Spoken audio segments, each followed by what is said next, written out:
revenir sur la question du avec, de ce qui consiste à rapprocher ou à distinguer. Vous savez que c'est très important dans mon travail. On s'aperçoit que c'est une expression extrêmement ambiguë, extrêmement dialectique. Si je vais avec quelqu'un, c'est que je me sépare d'une autre personne. Si je vais d'un endroit à un autre, je vais avec. Donc avec, ça implique un déplacement quelque part. On n'est pas toujours avec, on n'a pas toujours été avec cette personne. Donc on est bien passé d'une situation A à une situation B. Mais ça peut se penser de deux façons différentes et complémentaires. Soit il y a eu une division au sein d'un groupe qui fait que ce groupe pourrait être amené à se diriger vers un autre groupe. Soit il y a eu la conquête d'une partie d'une population appartenant à un groupe. Cette population, parce qu'elle a été conquise et pas l'autre partie, va se séparer quelque part de l'autre groupe. En tout cas, va se sentir différente. Donc, la notion de séparation, la notion de rapprochement, la notion de conquête, la notion de sécession, toutes ces notions-là sont dialectiques. C'est-à-dire qu'elles sont, c'est la fois la cause et l'effet, E2FET. Dans le système que je préconise, à savoir une cyclicité, il y a effectivement ce processus. Conquête d'un aspect, d'une partie d'une population, d'un pays, qui quelque part était déjà séparé, pour certains côtés. Donc la séparation, quand on sait très bien que lorsqu'il y a des divisions au sein d'un pays, ça peut provoquer des annexions par un autre pays.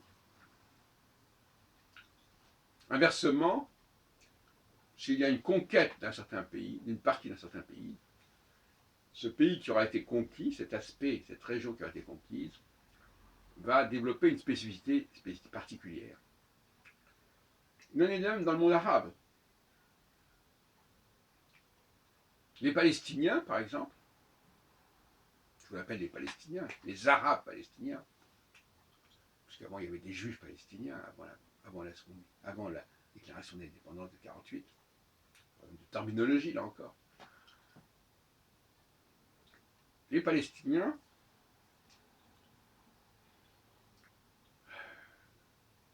sont des Arabes, mais qui vivent dans un espace particulier, parce qu'ils ont été, entre guillemets, conquis par Israël, annexés par Israël, en tout cas qui vivent dans la sphère israélienne, et par là même, ils ne sont pas identiques aux Arabes qui n'y vivent pas.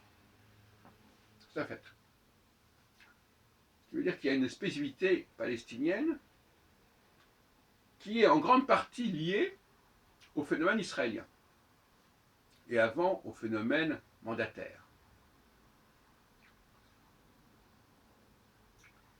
Et c'est cette proximité, cette osmose qui va créer le phénomène palestinien en quelque sorte, qui va créer le peuple palestinien, qui va créer l'identité palestinienne du fait même de cette occupation, du fait même de cette promiscuité, si on veut. Et par là même, cette promiscuité va sous-tendre les phénomènes d'annexion ou les phénomènes de séparation.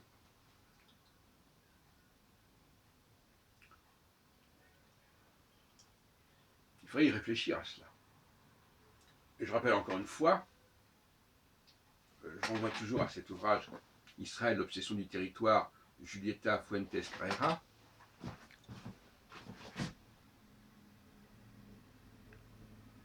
Cher mon Colin, que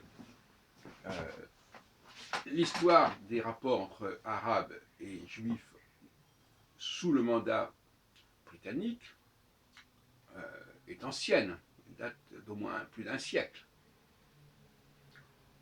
d'une façon ou d'une autre. 1917, 2017 si on veut, enfin bon, n'importe. Et 1917, déclaration Balfour, enfin. Et par conséquent, ils sont déjà ensemble quelque part. Hein, ils vivent ensemble. Il y en a un qui travaille pour les autres, etc. Ils sont employés, il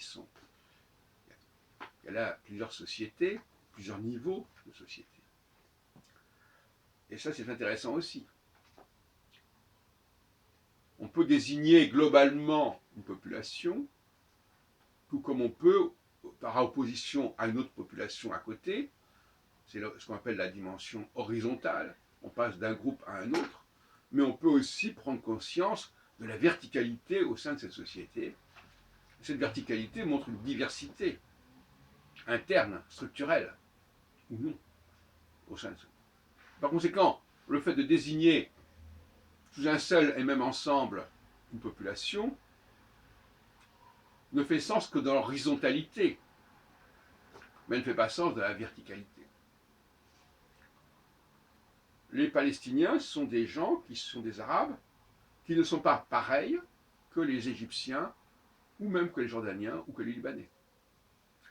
Parce que justement, ils sont dans une autre horizontalité. En revanche,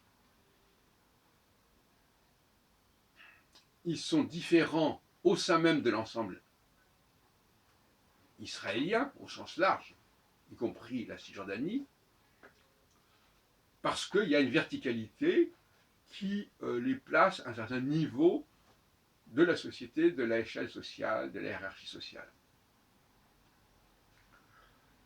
Et il ne faudrait pas confondre les deux. Voilà ce que je voulais dire.